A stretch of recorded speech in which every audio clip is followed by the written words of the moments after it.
Hey, there we are. Hello. We're on in frame. I am Ralph Macchio. This is my lovely wife, Phyllis Macchio. Hi there, everyone. We never do this, appear together on camera. So this is a first for you at the live signing event for the new book, the first book. There's my dog barking in the background. Sorry about that. Waxing On, The Karate Kid and Me. Coming out October 18th. Super excited. First memoir. It's been an unbelievable experience. 38 years in the making from when the original Karate Kid came out until, and it keeps living and breathing. And it took about 2 years to write the book, stories about making the film and getting the part and walking in these shoes for almost 4 decades. Yes, I said that out loud. 4 decades. Don't let our youthful appearance fool you. We've been around. But yeah, so I'm going to sign copies of the book for you. And I'm going to do this right now because I just have to make sure I'm reading everything right. And they are available at premiercollectibles.com/waxing on. That's WAXINGO on, one word. And we're going to answer questions that you guys submit. And this is exciting. Me talking to the camera without an interviewer. Sorry. And I'm very excited to be here. Yes. It's like bring your wife to work day. Yes. My wife had to leave work early today. She is a nurse practitioner, been on the front lines with all the craziness we've been dealing with these past few years. So a hero in the household and to me. So this is really a joy to have her here. It's interesting. I mentioned the pandemic or alluded to that because that's when I started writing this book. We were between season 3 and 4 of the current Cobra Kai series, and we went into lockdown and wasn't sure if the show was going to get picked up, and certainly wasn't sure at that time if Netflix was going to take the show and help it explode around the world as it has, and only giving more relevance to the Karate Kid film and the legacy of that. So that's when the initial idea came to me. What am I going to do now that I can't go anywhere? Maybe it is time to write about my experience in walking in the shoes of Daniel LaRusso for almost 40 years and what he has given to my life and to the world, this movie, this character. And that's where it all began. So I guess I'm supposed to start signing it. Like I'm just like going like this. I actually should start signing because lots of people have ordered books. And like I said, it is Premier Signings, right? Is that what it is? Yes. Premier Collectibles. That's why we keep these close. premiercollectibles.com/waxing on. So I'm going to start. You want to go through some questions because that should get me into some stories. Well, I did see a question up there that I think you should answer, which is where do I get a book? So where do you get it? Well, you get a book besides here, kind of anywhere. Where you go to Barnes and Noble, Amazon, all these places. But as of when? As October 18th. Okay. You know that. You could have said that. She wanted me to say it.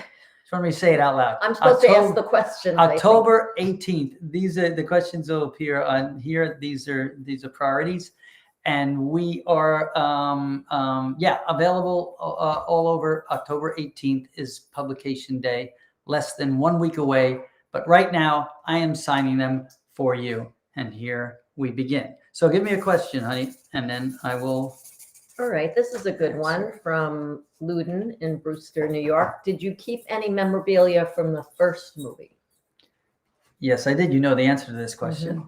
Mm-hmm. Look at it. I just realized I can't answer a question and sign at the same time. Yeah, that's hard to do. There are a few things I kept. I kept the headband, the Daniel LaRusso Hachimaki headband. That's what it's called. I kept that original headband. I kept the trophy, the All Valley Under 18 Championship trophy from the tournament, and super prized possession from the original Karate Kid film, which appears now in the Cobra Kai series, is the 1947 Ford yellow convertible that Mr. Miyagi gives to Daniel-san on his 16th birthday. That car was given to me by Columbia Pictures after I finished Karate Kid Part 3. And it appeared in my driveway in New York the day Part 3 came out.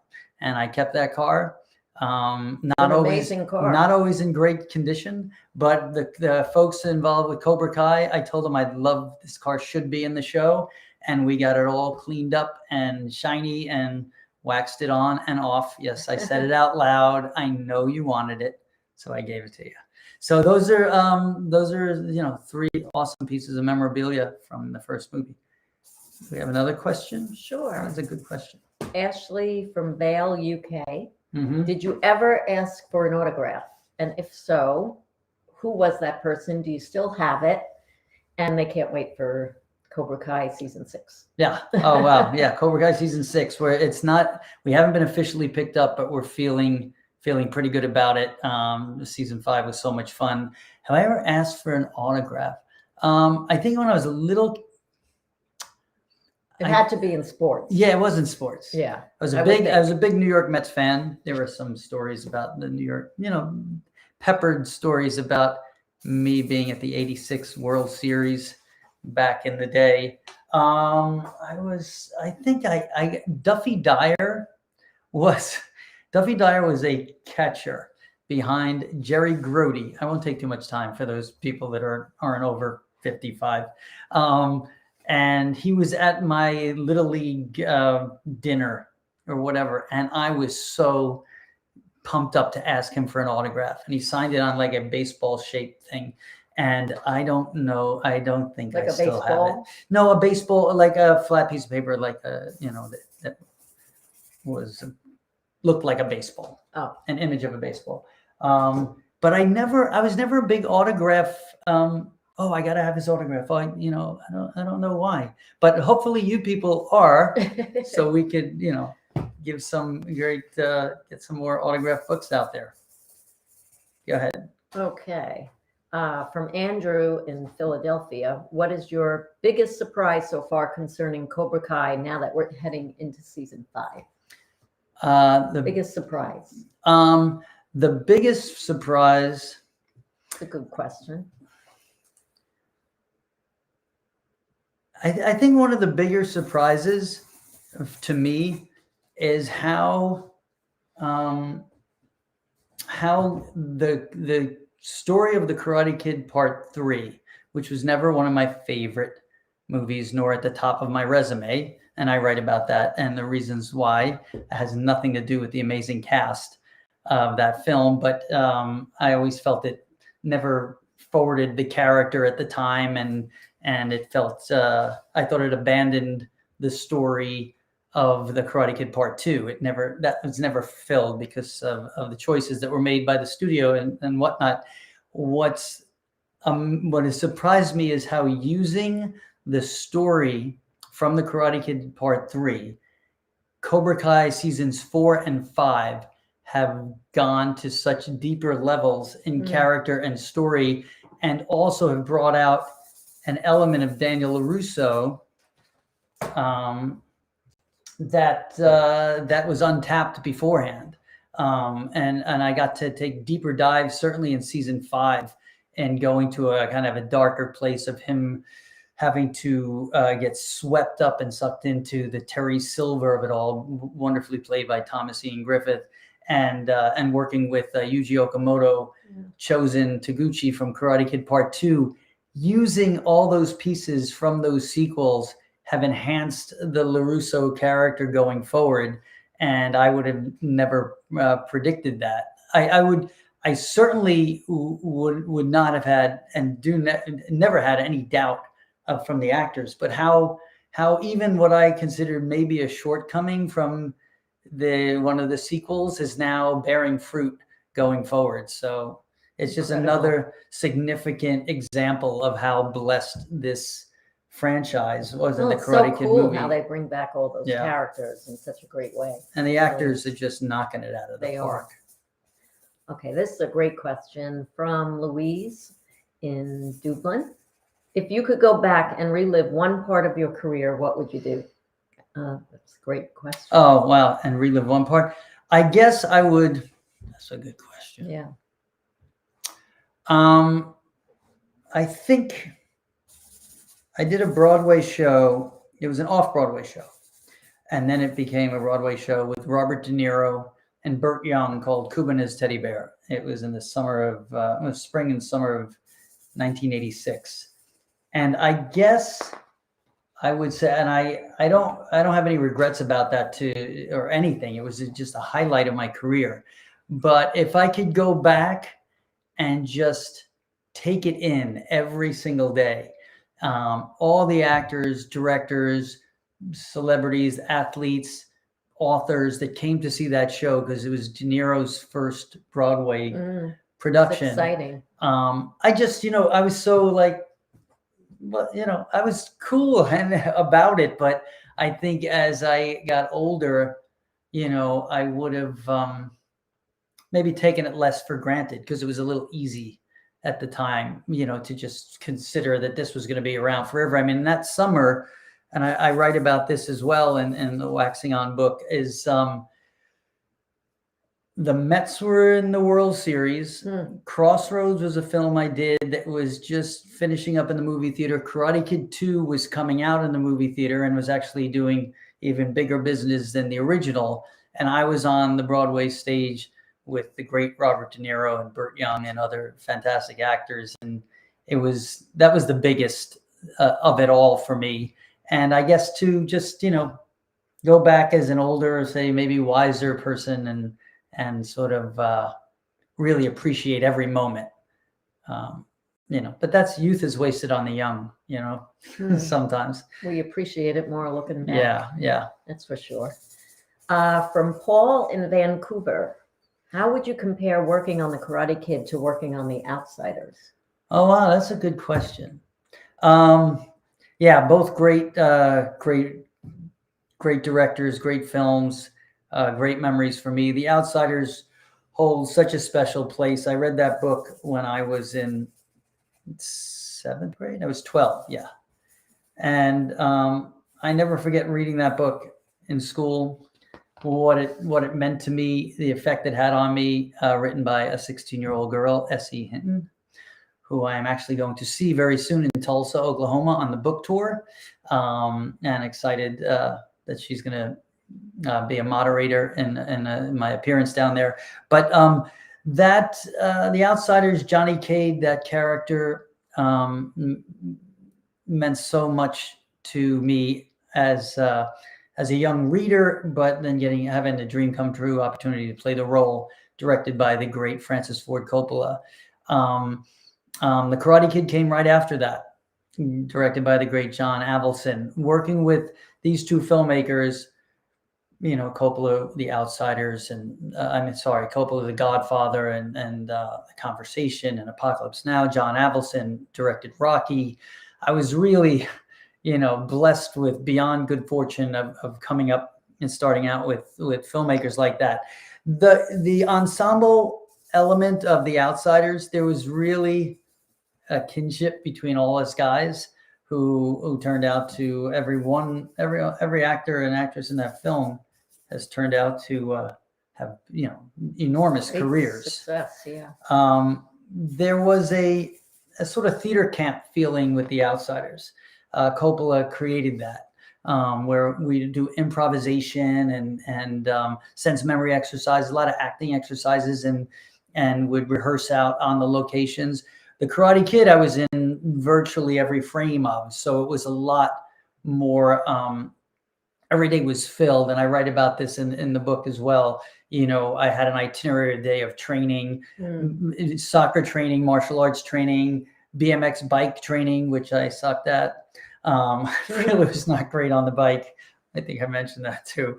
And then all the scenes of Miyagi and all the scenes with the Cobra Kai guys. all the scenes with Randy Heller, the wonderful Randy Heller, who plays my mom in the original film, and Cobra Kai. So the difference was The Outsiders, there was more downtime because it was so ensemble, and the Karate Kid was very all encompassing, but both beyond rewarding. Beyond rewarding, and what they've given back is what's even bigger than that. You know, those I put in bold print on the resume. This is from Justin in Midland, Georgia. Ralph, October 12th is my birthday, so thanks for making this extra special by doing this. Happy birthday. There you go. How about that? Do you have any favorite birthday memories to share? Today's my 40th, and I fear my best crane kicks are behind me. Okay, Is this true? Once again. Well, no, I don't think the best crane kicks are behind you. They might not be as high, and they may warrant a little more icing and limping the next day. But I, being more than a decade and two beyond you, don't say that out loud, can tell you that the crane kicks, there's a finer, more developed execution, even though they may not be as youthfully spectacular. But your favorite birthday memory? Favorite birthday memory. Okay, I gotta stop signing for a second. Yeah, that's a tough one. Looking back at all those birthdays. Yeah. There was a surprise tying into the book, because hey, we're here tying. It is a book signing. Remember, what was the name of that restaurant in Los Angeles? You were there. It was my birthday. It was when we were shooting the Karate Kid, and we rented a Japanese. Somebody, third one, right? I think so at that time, right? And they had a birthday party for me at a Japanese restaurant. I'm blanking out on the name. It was right on Sunset Boulevard. It's not there anymore, and it was a big tatami room. So it had the tatami mats, like real traditional Japanese, and it was a surprise. It was a surprise. Yeah, it definitely was. I think Rob Lowe was there, if I could name drop, as one of the folks who stopped by, and that was a pretty special time. John Avildsen, Robert Kane, Pat Morita, and Elizabeth Shue, William Zabka, the guy I thought I'd never have to see again after he beat the crap out of me for 3 months, and here we are, still duking it out. Love him. He's awesome. Nick from Charlotte, North Carolina. What was it like working with Joe Pesci? Joe Pesci was pretty amazing. Still is amazing. He,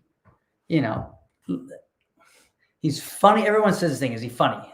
Is he funny? Is he funny? Does he amuse you? Yes, and yes. But he's also very shy and very, very internal, and I don't want to say cerebral, but he's a man of few words when he really doesn't have something to say.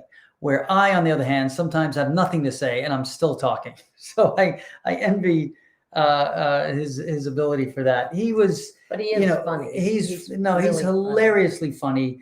But what Joe is, he, more than most actors, can turn on a dime, and that scene in Goodfellas is just that, where he comes strictly from a place of you don't know whether to be scared crap or really are you in on the joke, and he does have that ability to go to these deep dives of dramatics and these highs of comedy. He just knows where the delivery is. He's just a fantastic actor. Raging Bull is the first time I saw his work, and it's just incredible. And so and My Cousin Vinny is one of those movies. It's the late for dinner movie. If it's on TV, you're going to be late for dinner. That's how good it is. You can't just watch one scene.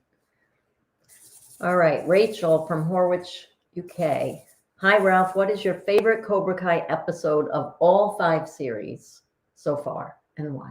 Episode 105. Oh, it's hands down. It's the 5th episode of the first season. And I guess if you break it down, I'll probably say, well, I could have said this, could have said that. it just solidifies. It's also one of the most watched episodes of all 5 seasons. It's the episode that sort of, builds Miguel's story, where he realizes that he has the ability to fight back in school when he's being bullied. And it's at the point that Daniel LaRusso has gone to a place that the balance is lost in his life, and he's totally without focus, and goes to Miyagi's grave and talks to Mr. Miyagi. And it's a really heartfelt scene, beautifully executed by the writers and the filmmakers. And it has a wonderful flashback to the late great Pat Morita, my partner. It just puts it's invigorating, but puts a little bit of a lump in your throat. And at the end, I put the headband on, and the music swells from the original film, and it's kind of ties the Cobra Kai world to the Karate Kid legacy. True. And it propels so much of Miguel's story and Johnny Lawrence's story, because Miguel is in essence the millennial Daniel LaRusso, fatherless teen raised by a single mom, getting bullied. That's sort of the onset. So that's sort of the mirror of what LaRusso's story was in the Karate Kid. So I guess that still will be probably at the end of the show, whenever that is, hopefully not yet. That will always be one of my favorite episodes. That's great. You had a quick answer there. Yeah, that's a no doubt about it. Okay. From Olivia from Keystone Heights, Florida. How did you chop through 6 blocks of ice in the second Karate Kid movie? That's a good question. With a little help from the special effects department. Okay. No, it was 6 blocks of ice. It was, but they scored them. They shaved them a little bit in the middle, so they were a little weak. But it hurt, and I was a little chicken at first, because I did the 4, and this bone right here. Yeah, that could hurt. Ouched a little bit. But and then one time I did it. Oh, you're gonna like this. I'm gonna take one break from signing for 2 seconds.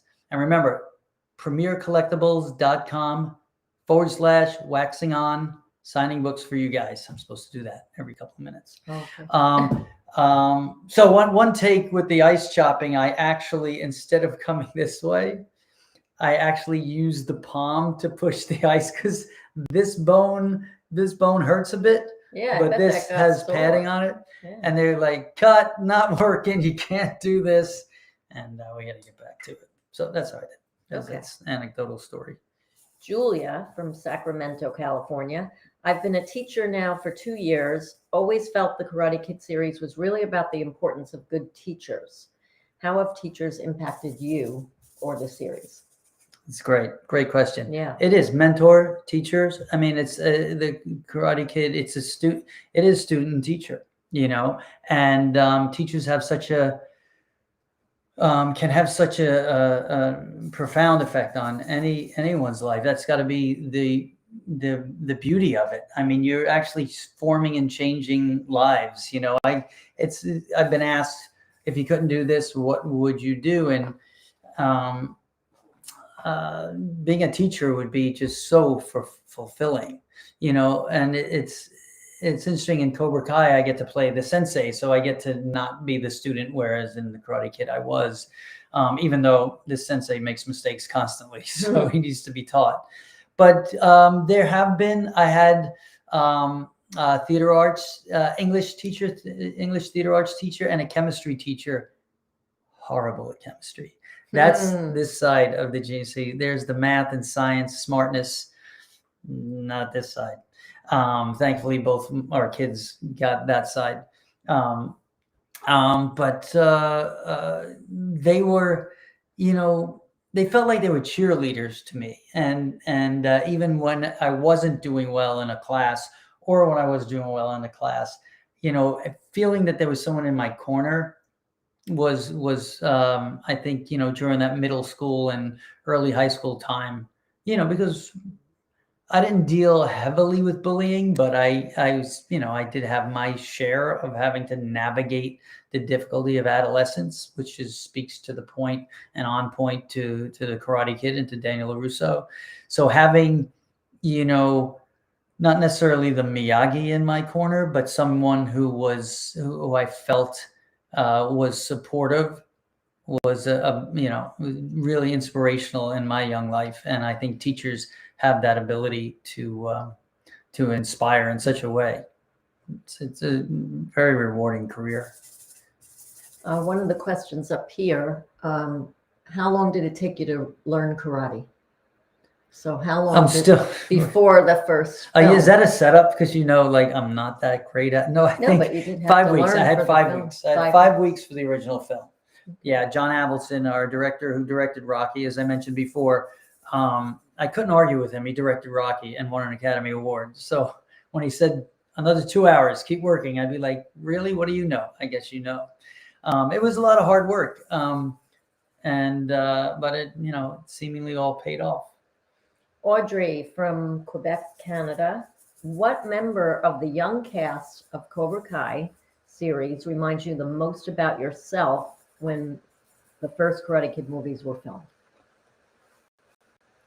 I would say Xolo Maridueña as Miguel, because like I mentioned before, that character is, in essence, the millennial Daniel LaRusso, but I will say, working with Tanner Buchanan, who played Robbie in season 2, there was a very, Miyagi Daniel, role reversal. I mean, me in the mentor position to him.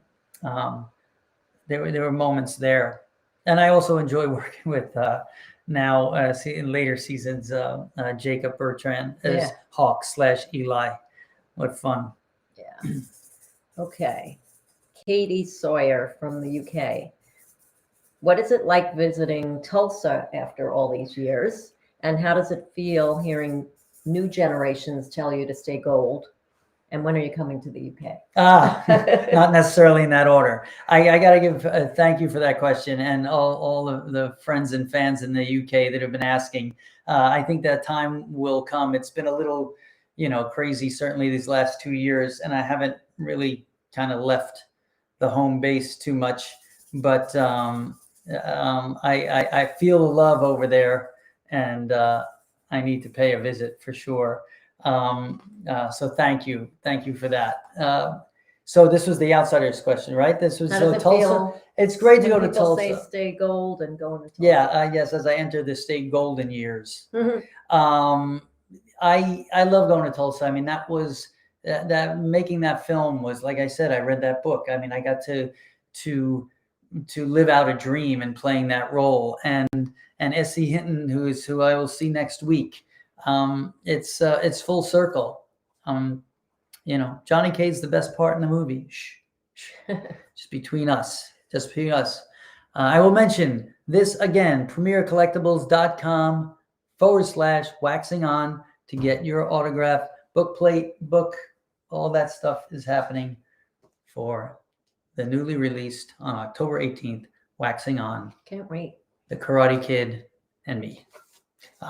There's pictures in here too, but I don't want to show them because I want you to get them. But there's some great pictures and stuff that's not just behind the scenes pictures from making the film and the Karate Kid film and Cobra Kai and such, but there's certain images of storyboards and other behind the scenes moments that have never been shared before, as well as the stories that I've never shared before. So that's what's so much fun about it. Go ahead. Sabrina in Germany. If you could go back in time as Daniel LaRusso to give his younger self advice right before he moves this to is Reseda, a deep one. What would it be? Yeah, probably maybe not go to the beach party. That's good advice. How's that? Because that's where it all started with Ali with an I and Johnny Lawrence and the beatdown. But if he doesn't go to the beach party, we're not doing our Premier Collectibles book signing because there's no such thing. So we need the story. I talk about that in the book, the blurred lines between Ralph and Daniel LaRusso.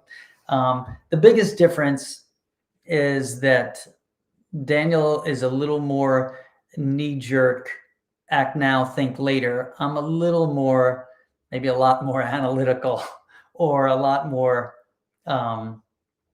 let's put it this way. If I got my butt kicked by 5 motorcycle riding karate gang members once, I probably would have left well enough alone. But LaRusso doesn't leave well enough alone. So we have a way better story and a more fun movie and a legacy that's gone on for close to 40 years. Go ahead. Jamie in South Australia. Out of all the current Cobra Kai seasons, which is your favorite and why? So that's a good question. Season. It's hard. That's a Yeah, tough question. Tough. We've been, I always said season 1 and 4 were my favorites. There's elements in each season that I love and I would consider a favorite. Season 1 is just the onset to the whole concept back into the world. But I think season 4 with the tournament at the end, it felt there was so much Karate Kid in that. And it's also the coming together of LaRusso and Lawrence, Johnny, William Zabka and myself, those two characters. You start seeing them and realize that they're better together than apart, and they could serve the kids and the story and their dojos better if they work together. And I sort of like getting to that point. I did love the excursion to Okinawa in season 3 and working with Tamla Tomita and Yuji. That was wonderful as well. It's hard. They're all great. They're all your kids. All the kids are great. There's no favorites. All right. Lee in St. Petersburg, Florida. What's your favorite Springsteen song right now? Not all time, just right now. Good question. Promised Land right now. I don't know. The live version of Promised Land is just, I've been clicking on that one. And Thunder Road is the all-time favorite. The Promised Land right now. What else did I just say? The Detroit medley that he used to do in the concerts all the time. The Devil with a Blue Dress and all that stuff. Okay. That was prior though. So right now it's Promised Land. Okay. Yeah. Wendy in North Carolina. When did you first hear about the Karate Kid auditions? I heard about it. It's right here, folks. You're gonna hear all about it. It's that's chapter 1, Becoming the Kid. After my introductory story, I was sitting in my room with the shag carpeting on a beanbag chair, and the phone rang, and they someone I worked with, I guess my agent at the time, said they're making a movie about a kid who gets picked on and learns martial arts, being produced by Jerry Weintraub, who was a pretty high-profile producer, and being directed by the guy who directed Rocky.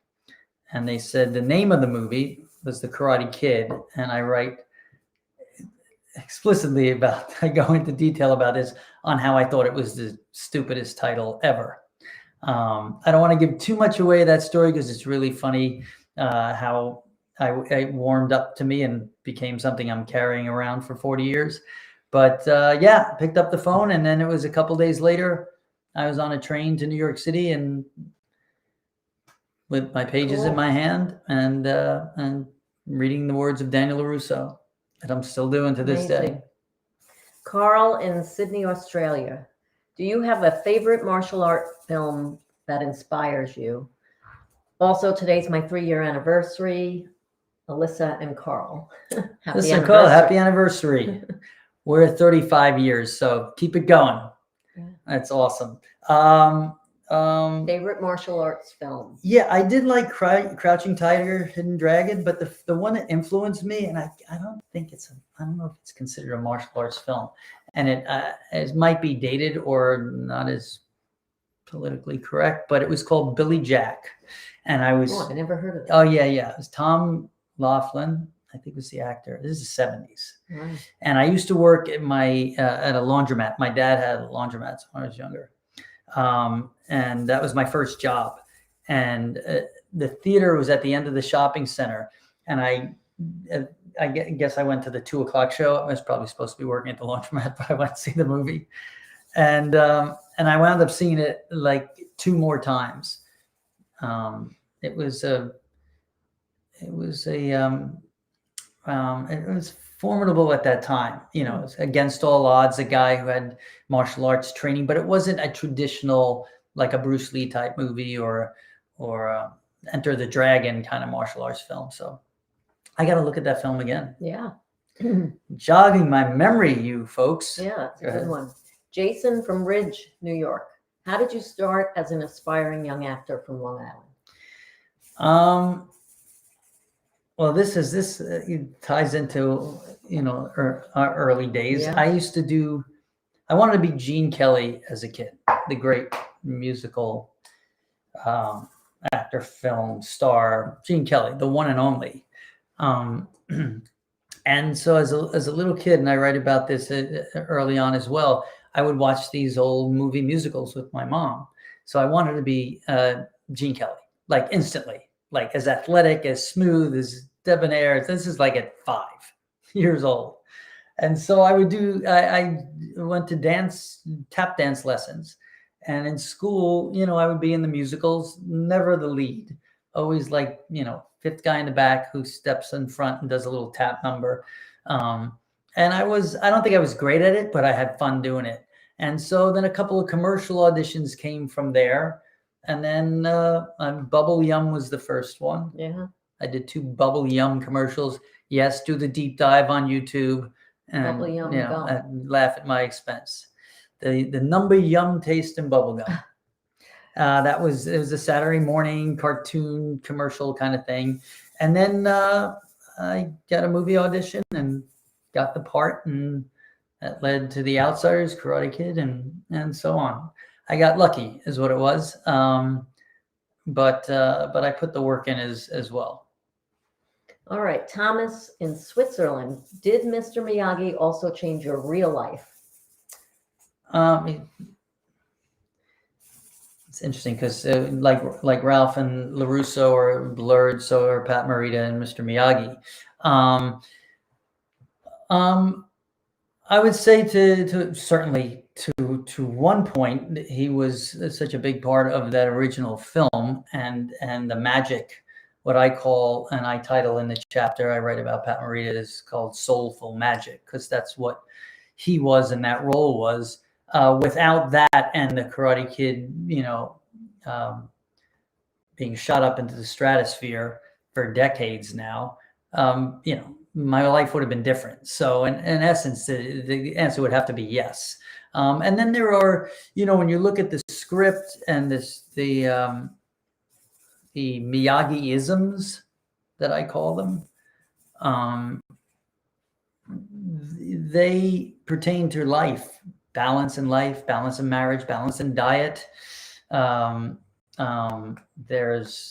all his lessons, never put passion before principle, even when really great lessons. So there's so many, wisdom. There's so many pieces there that I've used versions of in my life. That's some of that's credit to the great Robert Kamen, who wrote that screenplay. Well, and I'll go right to this question from Carol in South Australia. Do you have a favorite scene that you filmed with Pat Morita that is particularly special to you? Yes. There's so many. But one favorite, if you had to think of it.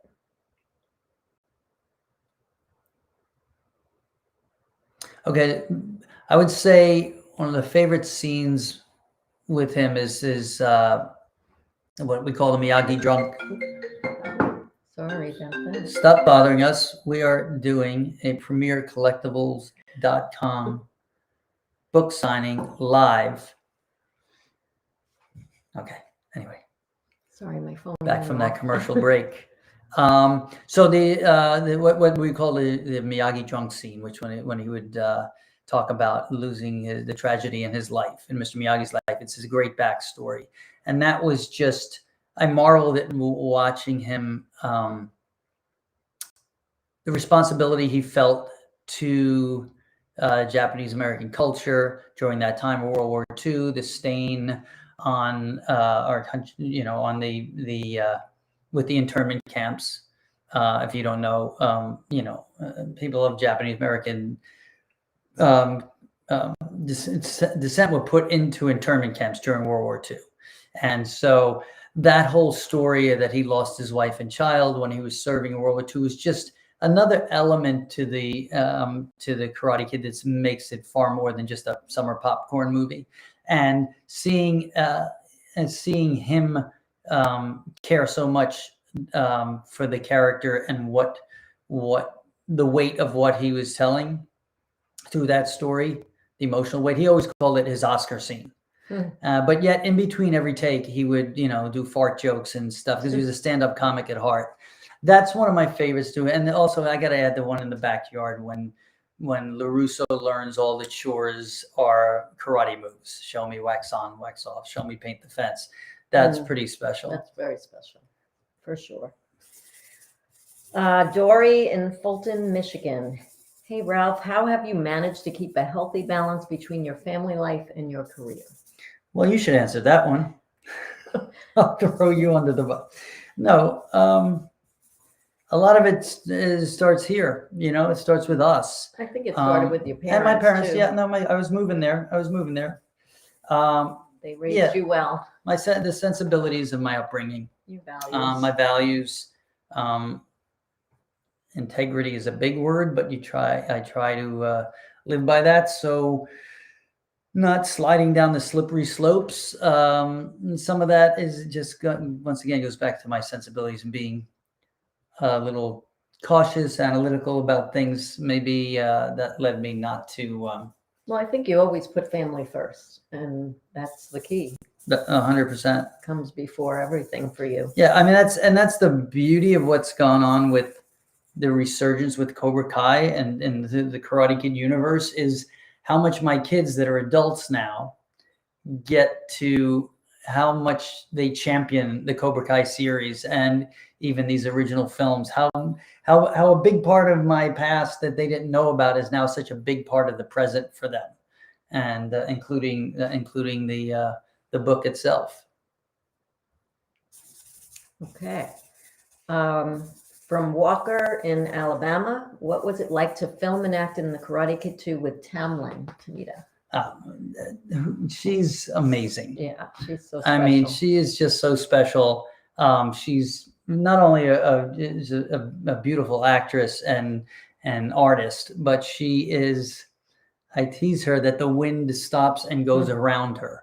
Like the wind blows and, everybody, your hair and your shirt's blowing. Her, it's like, she's got this groundedness about her. Those some of my favorite scenes in Cobra Kai were she does a sequence where she reads letters from Miyagi, and it informs Daniel LaRusso during a time he's off balance in his life that he LaRusso was a pillar of strength for Mr. Miyagi, and he kind of never knew that. He always thought it was a one direction, teacher to student, but in essence, the student was teaching the teacher and gave inspiration to the teacher. And she just did a beautiful job with that scene. And even the scene before, anytime I work with her, it's pure joy. She's fantastic. She's beautiful. Okay, Michelle in Quorum, New York. Did you always want to become an actor? Who inspired you to act? And where did you learn? Who inspired me to act was all the great actors I watched in the films of the 70s, late 60s and 70s, and certainly the films of Sidney Lumet. I mentioned Francis Ford Coppola, Martin Scorsese. I'm a New Yorker, so these films had that visceral, that grit of those types of the type of storytelling. And so the Dustin Hoffmans, the Robert De Niro's, the Marlon Brando, I even going back to like On the Waterfront, I would just watch these movies and pretend I was maybe 10% as cool as these guys, And listen, I'd be lying to say that when Rocky hit in 1976, if I saw a staircase in front of a building, I'd be running up that staircase and playing the Bill Conti Gonna Fly Now score in my head. It was daydreaming a bit about seeing these great performances. And so that's where the bug happened. And in essence, Bill Conti, who I mentioned, from the music score for Rocky, did all the music for the original Karate Kid films. The beautiful Incredible music. Yeah.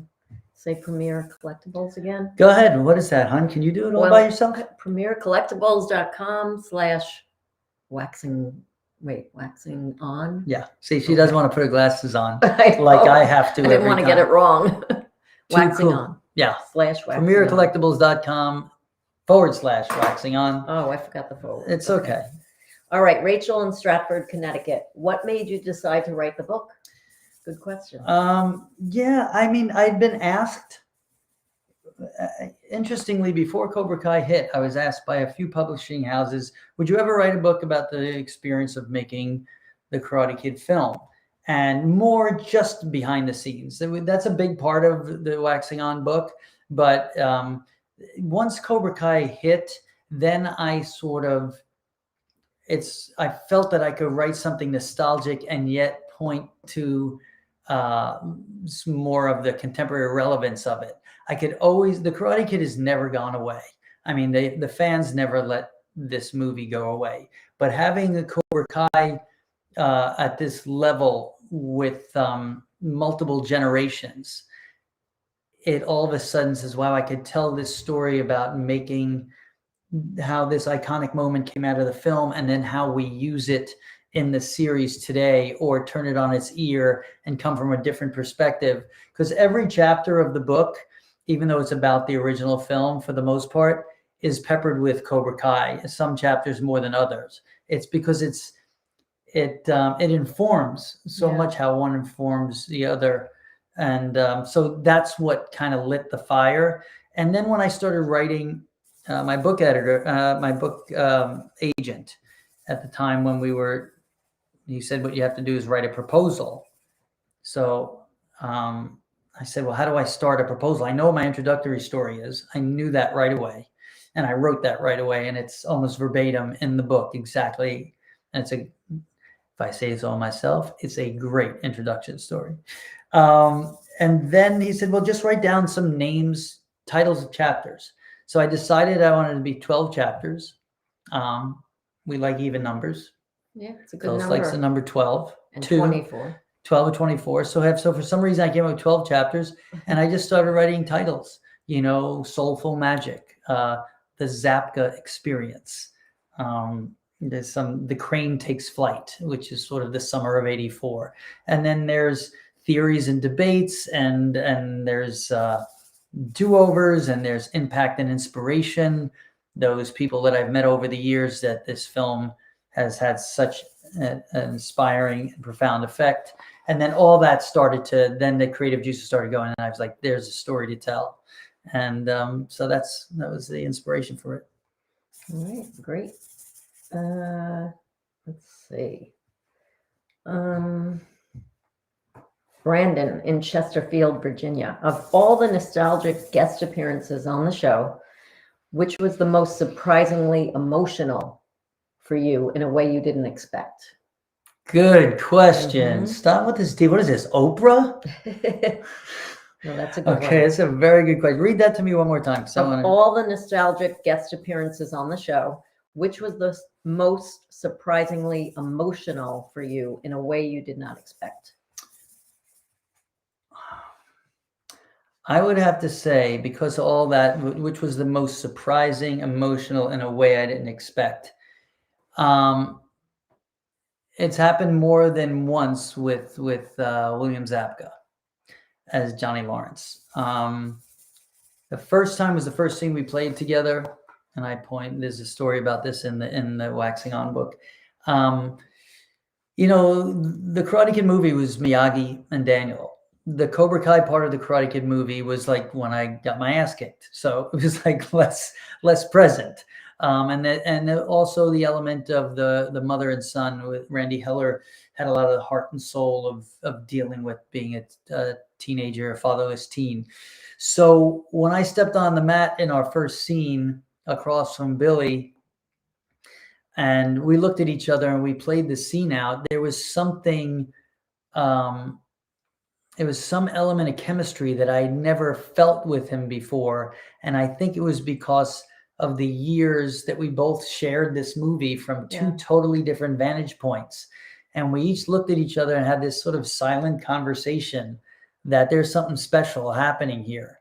And in other scenes over the seasons, in season 4, there's a moment where I come up to him and I say, he goes, "What do you want?" I say, "I need your help."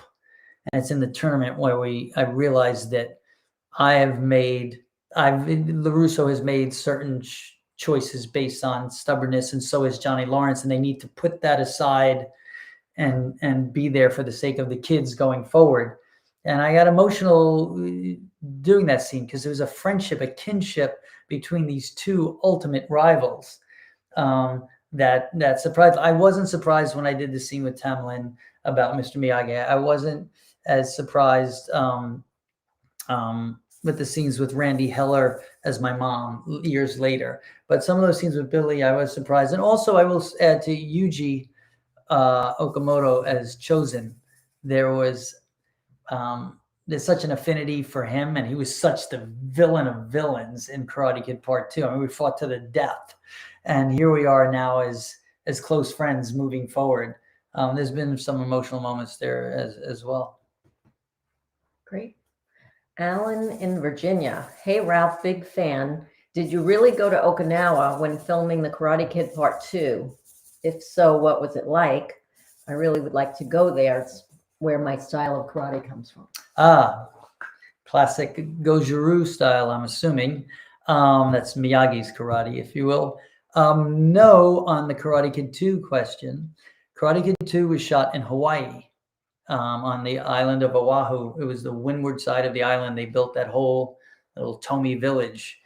The first time and only time I've been to Okinawa, and I would love to go back again, was for Cobra Kai season 3. They flew me and Yuji over there. There's a scene where we're looking out over sort of Miyagi Island on the north part of the island, and it's this beautiful vista. And we talk about Shimpo Sensei and the whole story that Pat Morita's character talks about in Part 2, and I reiterate it in Cobra Kai season 3. And so LaRusso finally got to Okinawa. It just took 36 years. It's I hope you get there, and I hope I meet you over there for some sushi and sake. Well, that's awesome. Jared from Pennsylvania. It's because of you that myself and my 9-year-old son are totally into karate. Was it the filming of the movie that got you into it, or have you always been into karate? Long live Miyagi-Do. Yeah. Long live Miyagi-Do is right. It's the movie got me into it. I did take jujitsu for like a short amount of time when I was a kid, 4 lessons under the Christmas tree in an envelope, I think. And also I took, when I auditioned for the Karate Kid, John Avildsen said, after my reading, he said, I can't guarantee you this part, but if I were you, I would take some karate lessons. I was like, wow, that's pretty good. That was a pretty good audition, right? And so I did. I took a few karate lessons there, but it was really the movie. And I didn't keep it up too much afterward. And I paid for that going back in the Cobra Kai because it's taken a bit to get back up to speed. And it's our bodies don't snap back as quickly as they used to, but we're hanging in. And John in the UK, in the Karate Kid and Cobra Kai series, who is your favorite villain and why? So all the films, all the series, who's the favorite villain? That's a tough one. That is really a tough one because, that's a tough one because you would normally just say William Zabka's character of Johnny Lawrence because without Johnny Lawrence, there was no Cobra Kai series. And I would have to say that would be a favorite because now I have this show. But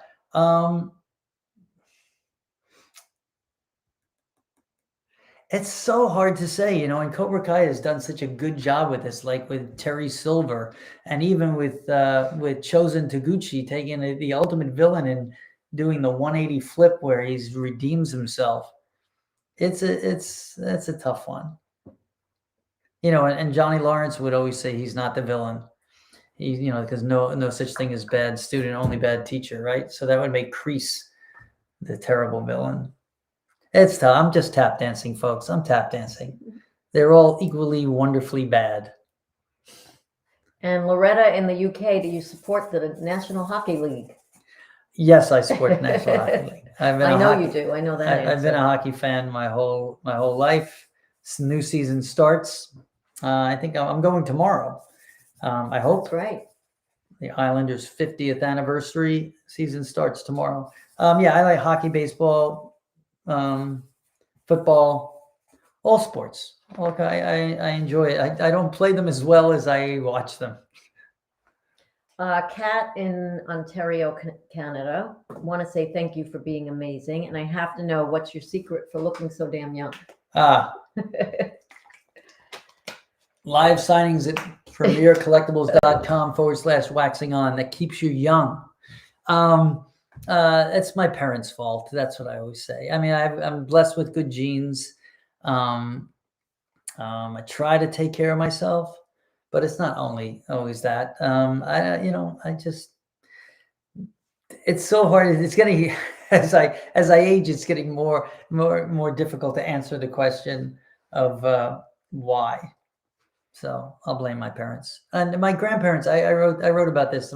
Both my grandmothers look extremely young for their age. They're no longer here, but they carry themselves with a youthfulness, not only and on the outside, but on the inside. So maybe I got a little bit of that. Well, speaking of your parents, how did your relationship with your mom affect your acting with Randy Heller in that first Karate Kid? Oh yeah, because there was a closeness with my mom I always had. Like I said, I mean, Yeah. we'd watch the Gene Kelly and Fred Astaire movies after school, and then she'd drive me to Little League. I think there was an instant connection with Randy Heller, and I do talk about that as well. Your relationship on screen was so pure. Yeah, it was that there was kind of a friendship between the two, as opposed to just be child and parent. I think that there was. I think with my mom, there was. Especially when I got into the business, I think there was always a piece of her that wanted to be in it. Mm-hmm. I mean, she wanted to be Betty Grable. She would always say she wanted to be Betty Grable. I want to be Gene Kelly. Well, she loves those old movies. She loves the old movies. She still has them on. They're probably on right now. And so the fact that I took to that and was inspired by that at a young age, I think added a closeness to us. Is a different scenario. I mean, the scenario in the Karate Kid is clearly LaRusso loses his dad at a young age and is a fatherless teen, and it's more about us against the world, or us against trying to start anew. And they do a good job in Cobra Kai of paralleling that with Miguel and his mom Carmen, with what he's going through. Yeah, so true. Melissa in South Carolina, what was the best experience with writing Waxing On? Oh, that's a great question. Yeah, because we're closing in on the hour. So that's a great question. Left. Oh, I got to answer in a minute. Give me the question one more time, because I just talked myself out of. What was your best experience with writing Waxing On? Yeah, my best experience. I mean, there's a lot of emotional moments. I mean, literally just getting choked up, remembering some from the nostalgia standpoint, and some from the realization of how impactful that movie was to so many people, and diving into and mining those stories. But then there were other times where I just laughed and smiled out loud at just remembering Pat Morita, our first meeting, working with Elizabeth Shue, and just going back, when John Avildsen, the director, was offering me some direction to do a scene, and I didn't sort of get where he was coming from, and then realizing now I could see what he was going for. And these moments in the Karate Kid film I was guided by a great filmmaker. I realize some of those moments now that I didn't realize even when I was shooting it. And then finding the connective tissues, like knowing I had a great story to tell, but how could I tell it in a way that is entertaining and bridged to something. I mean, in the chapter, the crane takes flight, I was like, I didn't know how to start that chapter. And then I just did research on the crane bird and its mystical, mythology and such in Asian culture and what it means to Asian culture. And all of a sudden I started writing about the Asian culture and that bird. And then I timed it with, I paid it forward to how the Karate Kid has taken flight and through those parallels. And those were those eureka moments when you're writing. You just like, that's it. Mm-hmm. So that was really exciting for me. It's been a joy to write this book. I'm excited for everyone to read it.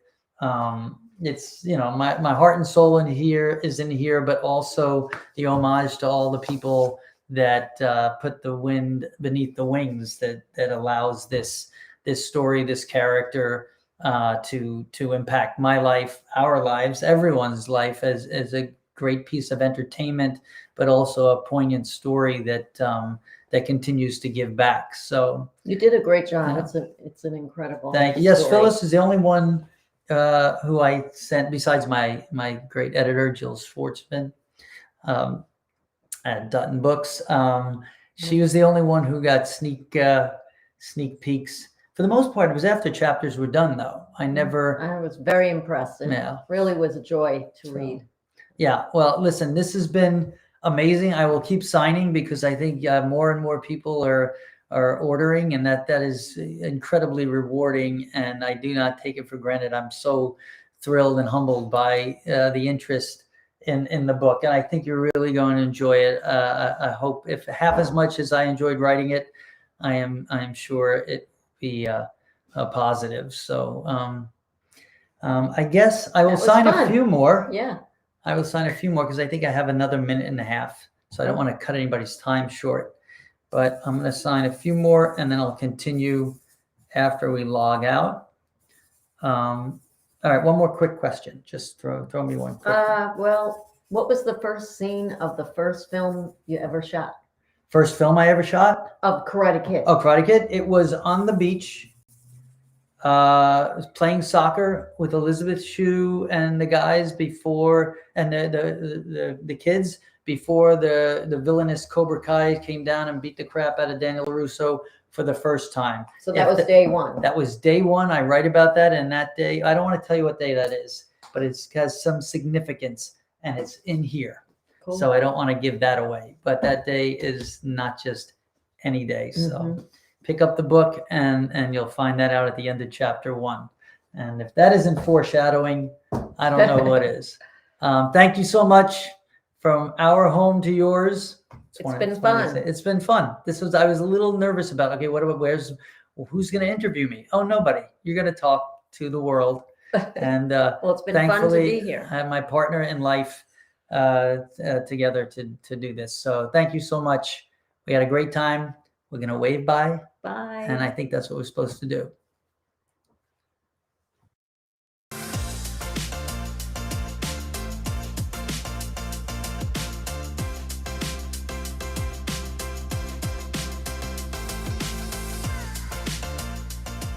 Hey, this is John Acuff, New York Times best-selling author of 7 books and someone who's done a live signing. If you like the one you just watched, make sure you check out our YouTube channel. It's full of amazing authors having great conversations and signing books for viewers just like you. So make sure you subscribe, and thanks for watching today.